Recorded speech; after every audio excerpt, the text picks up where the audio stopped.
Le chef de l'État, Idriss Déby Itno, prendra part demain au centenaire de la fin de la Première Guerre mondiale avant de participer en marge des festivités au forum consacré à la paix. Il est arrivé ce matin.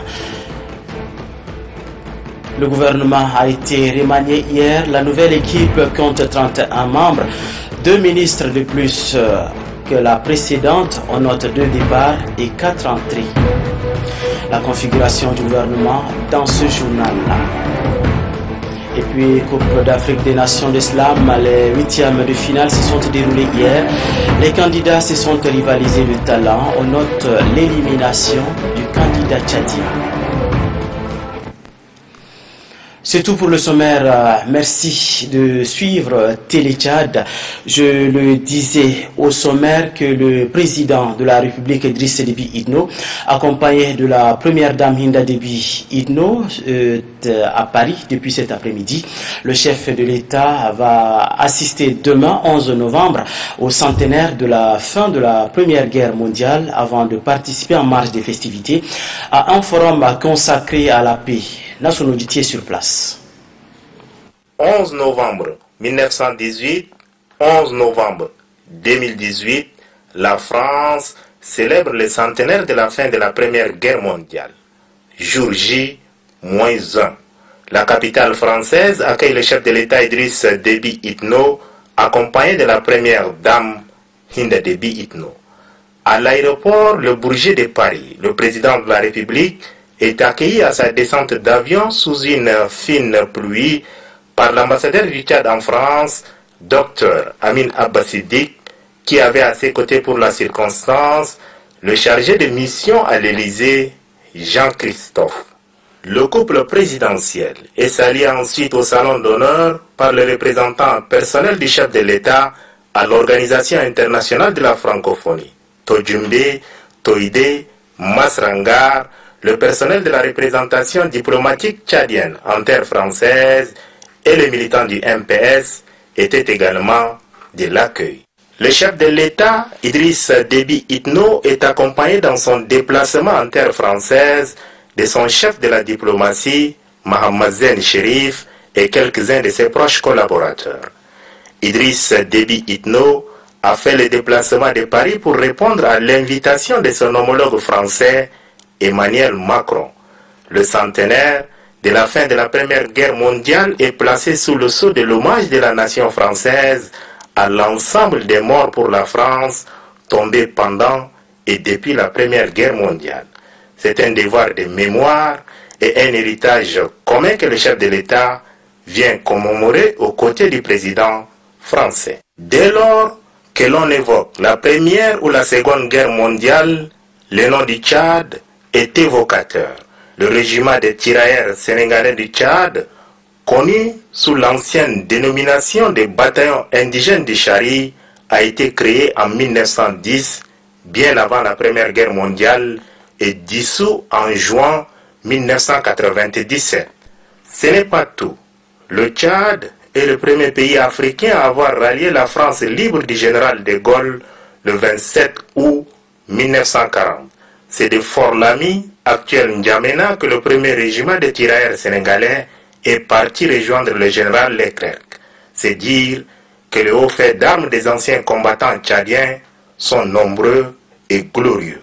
Mis à part la cérémonie du centenaire de l'armistice sous l'Arc de Triomphe, le chef de l'État Idriss Déby Itno participera à un forum sur la paix en présence d'une quarantaine de présidents venus de tous les compartiments du globe.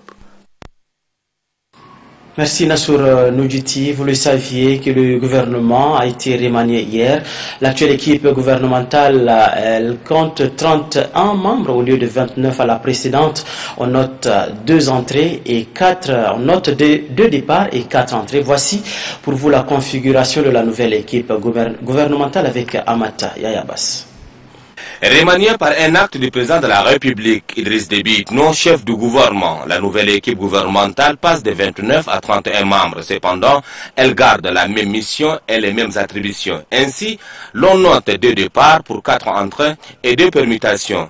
Bichara Issa Djadala, après 2 ans et 3 mois à la tête du ministère en charge de la défense nationale, des anciens combattants et victimes de guerre, cède sa place à son frère d'armes, le général Daoud Yaya Ibrahim, un officier de valeur pour reprendre les jargons militaires. Le ministre sortant à son actif plusieurs réalisations dans le domaine de la formation militaire, mais aussi et surtout le remarquable travail abattu par nos forces en matière de la sécurisation du pays et au-delà de nos frontières. Séparé du ministère des postes de nouvelles technologies, de l'information et de la communication, le département de la communication redevient un département à part entière et se voit confié à Oumar Yaye Hissène, journaliste de formation qui désormais parlera au nom du gouvernement puisqu'il devient son porte-parole. Ici, les défis sont nombreux, mais l'homme connaît parfaitement la maison comme le prunelle de ses yeux. Mohamed Abali Salah, le désormais ex-gouverneur du lac, aura la lourde mission de conduire l'administration du territoire, la sécurité publique, mais aussi et surtout la gouvernance locale. Il remplace à ses postes Ahmed Mohamed Bachir. Ces derniers, le chef de l'État lui renouvelle sa confiance en lui confiant les mines, le développement industriel, commerce et la promotion du secteur privé. Youssouf Abbasala, ancien locataire de ces départements, est appelé pour d'autres missions de la République. Mohamed Hamid Koua, précédemment ministre du Commerce, sera à côté de Maria Mohamed Nour, au secrétariat général du gouvernement, pour maintenir les relations entre le gouvernement et les élus du peuple. Au secrétariat des affaires étrangères, à l'intégration africaine, à la coopération internationale et à la diaspora. Achta Saleh Daman laisse les affaires à Ndorji Nazer, qui fut secrétaire d'État à l'éducation nationale. Désormais, ce secrétariat est l'affaire de Achta Saleh Daman. Pour le reste, et sans changement. Ainsi remanié, le 3e gouvernement de la 4e République poursuivra la mission du chef de l'État, celle d'éveiller au bien-être de la population tchadienne. Amat Yaya Abbas, 24 heures après sa nomination, le nouveau ministre délégué auprès de la présidence de la République chargé de la défense nationale, des anciens combattants et victimes des guerres, le général Daoud Yaya Ibrahim, a pris fonction ce matin. La cérémonie de passation de charge avec son prédécesseur, le général Bichara Issa Djadala, a lieu en présence de la secrétaire générale du gouvernement, la ministre Mariam Mohamed Nour. Abdul Keoul. Au ministère de la Défense nationale des anciens combattants et victimes des guerres, c'est le général Daoud Yaya Ibrahim qui prend officiellement les rênes de ce département. Il succède le général Bichara Issa Djadala qui a passé 25 mois à ce poste. Le nouveau ministre délégué à la présidence, chargé de la défense nationale des anciens combattants et victimes des guerres, le général Daoud Yaya Ibrahim, promet de donner le meilleur de lui-même pour ne pas trahir la confiance placée en lui par les plus hautes autorités. Je vous rassure, ma disponibilité et ferai le maximum d'efforts pour ne pas faillir en nos missions comme les efforts exaltantes. Aussi, demanderai-je aux forces de défense et de sécurité du Tchad de rester mobilisées, vigilantes et toujours prêtes à être déployées pour faire face à n'importe quelle situation. Au nombre de grands chantiers accomplis, Bichara Issa Djadala se dit fier de la participation active du pays au G5 Sahel dans la lutte contre le terrorisme, ainsi que des multiples formations dans le domaine militaire. Le rayonnement sur la scène internationale, notamment le déploiement de nos forces au Mali, MINUSMA, dans le cadre des opérations de maintien de la paix, a donné des résultats connus de tout le monde. Le ministre sortant et son successeur ont signé le cahier de charges de passation des services sous les regards bienveillants du ministre secrétaire général du gouvernement, Mariam Mohamed Nour. Et puis cette information en bref et en image, la mission d'appui à la mise en œuvre du projet régional d'appui au pastoralisme au Sahel a été reçue ce midi par le ministre de l'élevage et des productions animales, Gayang Souaré. La délégation est venue faire la restitution de la dernière mission au chef du département. Le ministre Gayang Souaré a salué les réalisations du projet dans notre pays. La conférence YAF Connect qui s'est déroulée à Kigali au Rwanda a vu la participation d'une délégation de la jeunesse tchadienne de retour au pays. Les représentants tchadiens ont tenu à faire partager ce qu'ils ont reçu à cette rencontre. La restitution a lieu ce matin en présence du ministre de la Jeunesse. Nobadumba Italomati au compte rendu. La rencontre de Kigali est une plateforme de connexion des projets et d'innovation des jeunes sous l'impulsion du président rwandais Paul Kagame.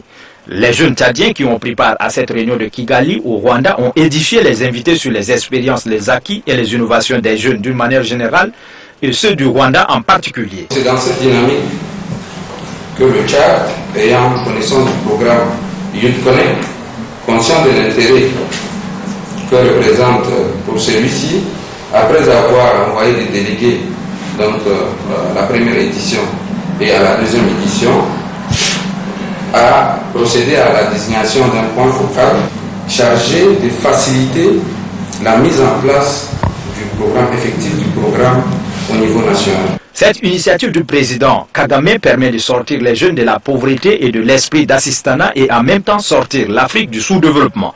L'esprit de restitution des travaux de Kigali est apprécié par le ministre de la Jeunesse. Il y a beaucoup de missions que les gens font, mais ils restituent très peu.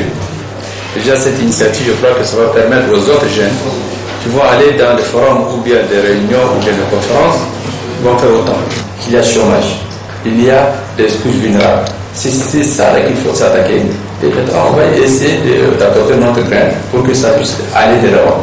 Donc, je vous recommande qu'il y ait plus de fêtières. Le ministre appelle les jeunes à une union sacrée autour des projets porteurs d'avenir afin d'atteindre la vision des autorités orientées vers la création des emplois. Mamad Nassour Abdoulaye de conclure que son institution ne ménagera aucun effort pour soutenir l'initiative des jeunes tchadiens pour une autonomisation réussie et prospère. Le camp des réfugiés de Kounougou dans le Wadi Fira dispose désormais d'un centre d'apprentissage pour enfants déscolarisés et défavorisés. L'infrastructure a été réceptionnée par la conseillère du ministère de la formation professionnelle et des métiers, Varelach. C'est officiel. Le centre de formation technique et professionnelle de Kounougou dans le département de Dartama, chef-lieu Guérida, est opérationnel. Et c'est conformément aux arrêtés 016 du ministère de la formation professionnelle et des petits métiers qui concrétise l'engagement du gouvernement visant à contribuer à la création d'emplois en vue de résorber le chômage des jeunes déscolarisés par la qualification professionnelle de l'auto-emploi à travers le territoire national. Nous sommes tous convaincus que la formation professionnelle demeure au centre des préoccupations de son Excellence Monsieur le Président de la République, chef du gouvernement, son Excellence Idriss Déby Itno. Déjà, à travers l'officialisation de ce centre, l'État tchadien entend faire la promotion de la réinsertion des réfugiés des populations autochtones ainsi que les personnes défavorisées. Ce centre servira aussi de cadre de brassage entre les réfugiés et la communauté haute, signe avant-coureur de l'intégration sociale et économique des réfugiés dans le ressort administratif du Dartama. La population de Kounougou, par la voix du préfet du département de Dartama, se réjouit de cette initiative qui, selon elle, permettra de lutter contre la pauvreté. Le choix de Kounougou n'est pas fortuit car il s'inscrit dans le cadre de développement de notre localité et surtout pour garantir un avenir meilleur aux jeunes filles et garçons déscolarisés et désœuvrés qui sont sans repère. Le centre de formation technique et professionnelle de Kounougou a pour mission d'outiller les jeunes dans des domaines variés. Il s'agit notamment de la menuiserie, de la peinture, des transformations des produits locaux et bien d'autres. Et puis 6 écoles primaires dans le Logone oriental ont reçu des kits scolaires et pédagogiques. C'est dans le cadre du programme d'urgence lancé par le village SOS d'Enfants Tchad pour offrir une meilleure condition d'études aux élèves. Mohamed Omar Moussal. Dont, situé à 45 km de Gorée, dans la partie méridionale du pays, est un camp de réfugiés où plus de 3000 âmes y vivent est retenu par les responsables du SOS Village d'Enfants Tchad pour le lancement officiel de leurs activités du projet programme d'urgence dans 6 villages du canton Bécan. Ce projet a pour objectif la protection de l'enfant et l'éducation en faveur des communautés hautes, des populations réfugiées et retournées de la RCA. Raison pour laquelle le SOS au village d'enfants, à travers son programme d'urgence, a remis des kits scolaires aux 706 élèves et des kits pédagogiques aux 6 écoles primaires du canton Bécan. Le but visé est de permettre aux élèves d'avoir une éducation de qualité dans cette région. Je voudrais ici réitérer l'engagement des SOS Village d'Enfants Tchad de continuer à soutenir aux côtés des autres partenaires les efforts du gouvernement tchadien dans la quête permanente de l'amélioration des conditions de vie des populations en général et du système éducatif en particulier. Un geste apprécié par les corps enseignants du département de Niapende. Le préfet du département de Niapende, Sadik Mahamat, remercie les donateurs. C'est une grande initiative de notre part. On doit remercier beaucoup, infiniment, SOS Village pour cette geste louable.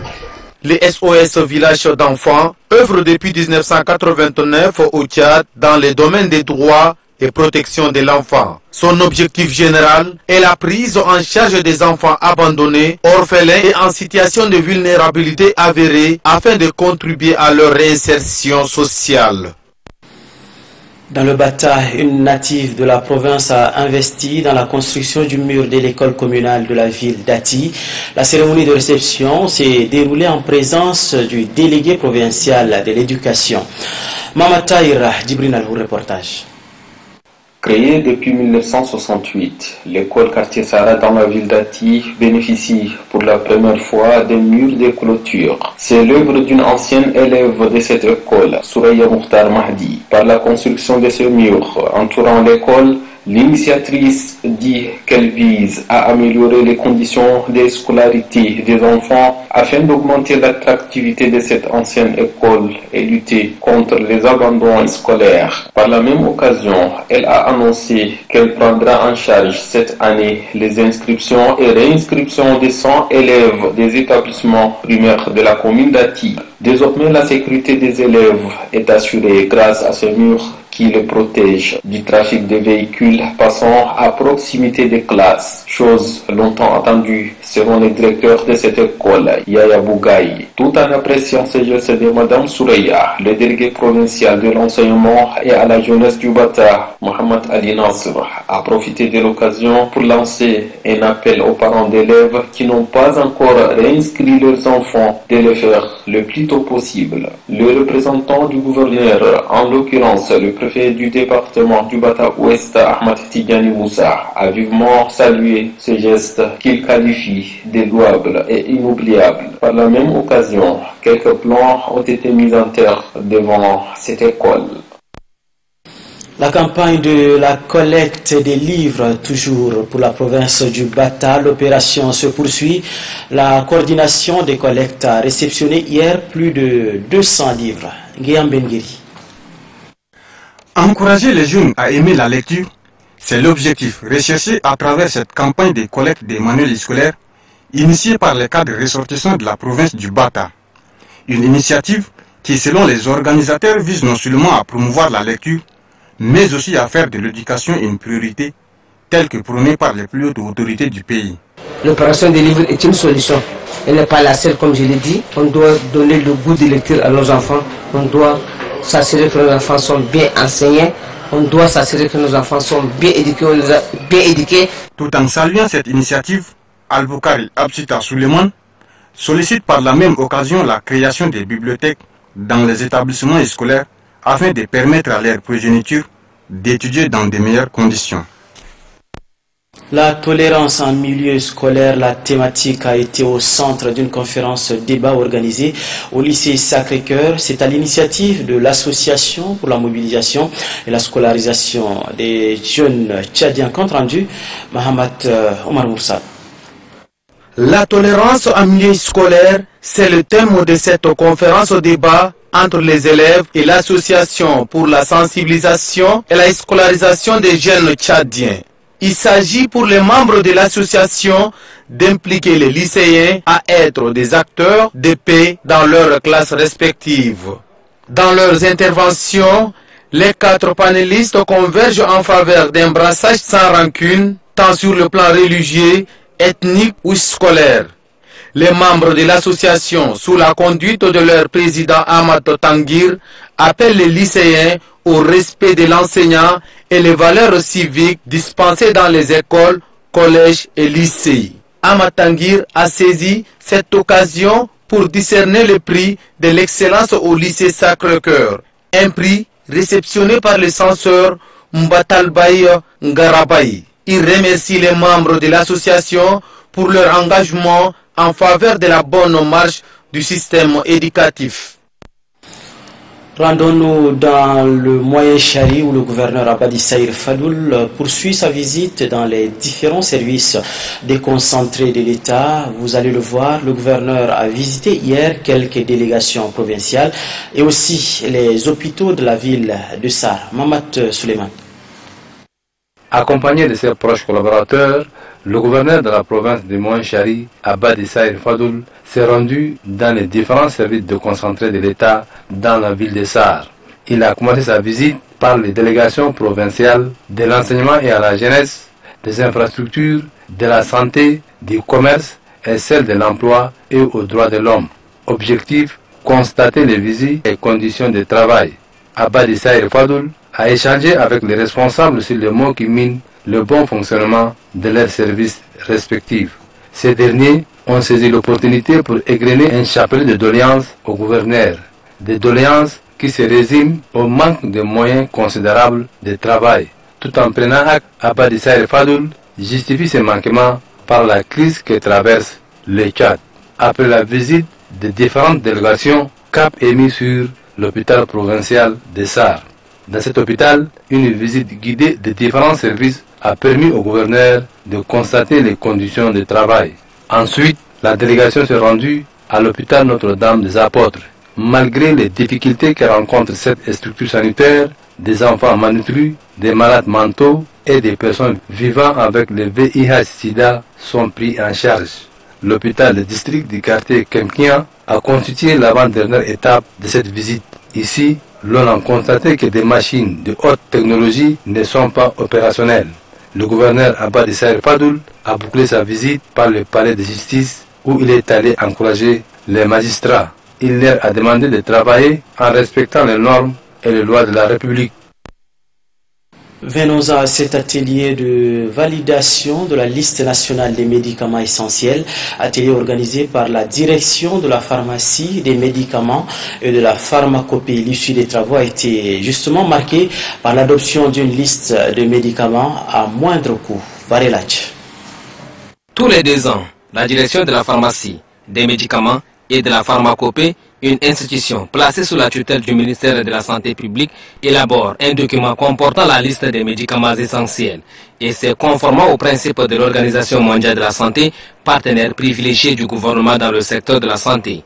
À ce conclave, impliquant les acteurs de la santé, le gouvernement et les partenaires techniques et financiers, la direction de la pharmacie élabore un draft prenant en compte la liste des médicaments génétiques pour mettre à la disposition du centre pharmaceutique d'achat. Pour la bonne mise en œuvre de la politique pharmaceutique nationale, il est indispensable de définir les médicaments les plus essentiels pour les pathologies prioritaires qui sévissent dans notre pays.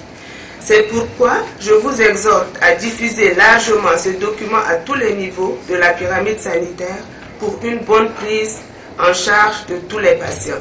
Cette rencontre consensuelle révèle d'une importance majeure car elle permet aux acteurs du secteur sanitaire, de concert avec les partenaires, de mettre en place une bonne politique en matière de la santé au Tchad.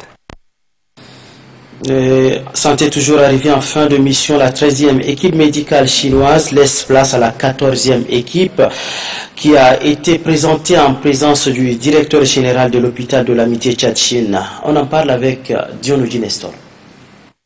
Une équipe s'en va, une autre s'installe. La 13e équipe médicale chinoise est arrivée au terme de sa mission. Après avoir exercé avec détermination et dévouement pendant 1 an à l'hôpital de l'amitié Tchad-Chine, La 13e équipe médicale chinoise cède la place à la 14e équipe. Cette mission entre dans le cadre de la coopération Sud-Sud. Le directeur général de l'hôpital de l'amitié Tchad-Chine, dans son intervention, a souligné que la collaboration avec la 13e équipe médicale chinoise a été satisfaisante durant les 1 an passés ensemble. Le directeur général du ministère de la Santé publique, représentant son ministre, affirme que le travail abattu par la 13e équipe médicale chinoise n'est plus à démontrer.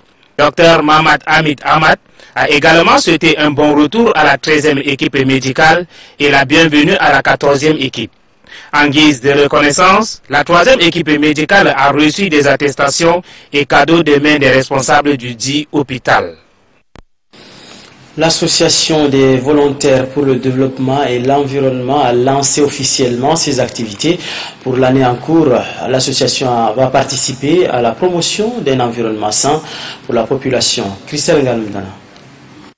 Contribuer à l'assainissement de la commune du 4e arrondissement, c'est la préoccupation qui interpelle les membres de l'association des volontaires pour le développement et l'environnement de la dite commune. Pour relever ce défi, les responsables de cette association et les sages du 4e arrondissement mettent en contribution leurs idées pour faire front commun. La présente rencontre s'inscrit dans ce cadre. Notre objectif à long terme, c'est de développer nos quartiers à travers une éducation efficace et une formation professionnelle pour les jeunes. Nous envisagerons aussi organiser des cours d'alphabétisation de nos concitoyens et les activités génératrices des revenus qui sont les AGR. Idriss Dakoum saisit l'occasion pour exhorter la population de la commune du 4e arrondissement à planter les arbres en vue de stopper l'avancée du désert et à rendre leur environnement sain. Une action citoyenne pour un Tchad vert et salubre. Et puis en religion, le nouvel évêque de Sarre, Monseigneur Miguel Sébastien, a été installé par le nonce apostolique au Tchad, Monseigneur Santiago de Weit. L'événement s'est déroulé ce matin à Sarre. Nous reviendrons sur cette information dans nos prochaines éditions. On fait signe que l'élément est prêt, donc non. Parlons sport à présent, culture plutôt. La Coupe d'Afrique des Nations de Slam, les 8e des finales se sont déroulées hier soir au centre Baba Mustafa. Le niveau de la compétition a été très relevé, nous explique Innocent Kilayou. Face à son adversaire coriace venu du Togo, Djegedem Alvin du Tchad s'est même déguisé en enfant de la rue. Mais voici devant ta porte quelquefois sur ton chemin. Seule ta charité m'importe, me voilà tasse à la main. Mais voici devant ta porte quelquefois sur ton chemin, seule ta... Sénégalais, Algériens, Ghanéens et Burkinabés à leur tour ne se sont pas fait cadeau sur le podium. Dans le talent, par la puissance des mots, en tout cas, bien le niveau était vraiment au top. Et je ne sais pas quel meilleur gagne, mais ça va être dur pour les jurys. Certains candidats ont même sorti leur génie créateur au grand bonheur du public. L'immense talent et le professionnalisme des artistes de slam en 8e de finale ont donné du fil à retordre au jury qui a travaillé longuement sur le résultat avant de revenir dans la salle pour le proclamer. Togo, Tchad, victoire du Togo, du peuple. Un résultat qui élimine le Tchad au détriment du Togo. Le Tchad quitte prématurément la 8e de finale de la Coupe d'Afrique de Slam. Je suis d'accord, je suis d'autant plus d'accord que j'ai trouvé le jury très courageux d'avoir fait partir le Tchad. Je crois bien que ceux qui sont retenus méritent bien leur réussite. 4 pays sont retenus à la fin pour les demi-finales. Il s'agit du Sénégal, du Togo, de l'Afrique du Sud et du Gabon. Le champion de la Coupe d'Afrique de Slam sera connu dès ce soir à l'espace Talino Manou. Et puis le Tchad aura bientôt sa salle de judo en visite d'inspection dans notre pays. L'architecte de la Fédération internationale de judo a été reçu au ministère des tutelles à cette audience. Il a présenté la maquette au ministre Mahamat Nassour Abdoulaye. Innocent Kilayou. 2 fois reporté et orienté vers 2 autres pays africains, le projet de la construction d'un dojo, c'est-à-dire une grande salle de judo à N'Djamena, va enfin être concrétisé. Pour preuve, La Fédération internationale de judo a dépêché son architecte dans la capitale tchadienne. Accompagné du président du comité olympique et sportif tchadien et du président de la Fédération tchadienne de judo, l'architecte de la FIGE, Fofu Félix, a été reçu par le ministre en charge des sports. Une rencontre qui a permis au ministre d'affirmer que le projet ne quittera plus le Tchad cette fois-ci. Nous pensons que ça doit être le bon moment et ça doit être, je crois, une réussite cette fois-ci. Ça a été reporté entre-temps, peut-être que ce sont les calendriers qui n'ont pas coïncidé. Maintenant, le technicien est venu, l'architecte est venu. En l'écoutant, on voit qu'il a eu un bon avis. Et nous pensons que les responsables, souvent, ils s'adossent sur l'avis des techniciens pour donner leur avis. Je pense que cette fois-ci, c'est le bon. La pose de la pierre de la construction de la grande salle du judo est très attendue en décembre 2018. Sa réalisation sera une aubaine pour les autres sports de combat, tels que la lutte olympique, le karaté, le taekwondo et la boxe. Je l'annonçais tout de suite que le nouvel évêque de Sarre, Monseigneur Miguel Sébastien, a été installé par le nonce apostolique au Tchad, Monseigneur Santiago de Weit. L'événement s'est déroulé ce matin à Sarre, nous explique Ronald Judith. C'est en présence du gouverneur de la province du Moyen-Chari, Abadi Saïr Fadoul, des élus du peuple de la localité et des fidèles sortis nombreux pour la circonstance. Après la procession d'entrée, l'ancien évêque du diocèse, Monseigneur Edmond Ditangar, a remercié tous ceux avec qui il a cheminé à la tête de ce diocèse de 1991 à 2016, avant de leur demander de faire autant avec le nouvel.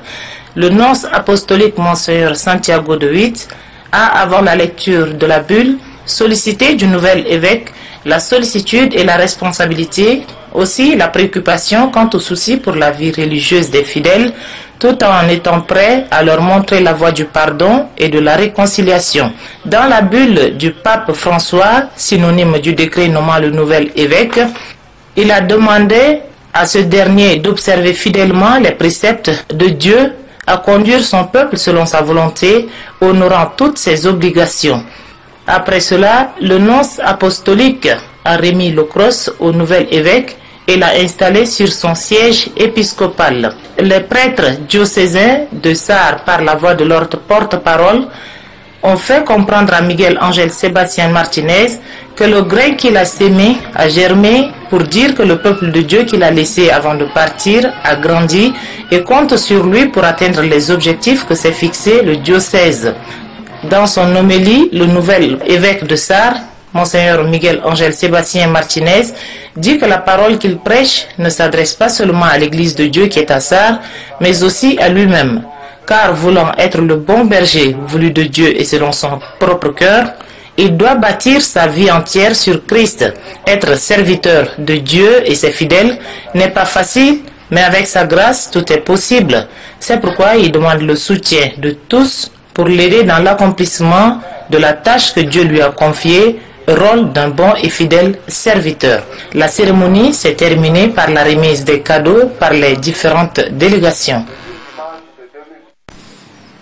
Ainsi va l'actualité ce samedi. Merci à vous de l'avoir suivi, chers téléspectateurs. Je vous retrouve Inch'Allah demain avec le même plaisir.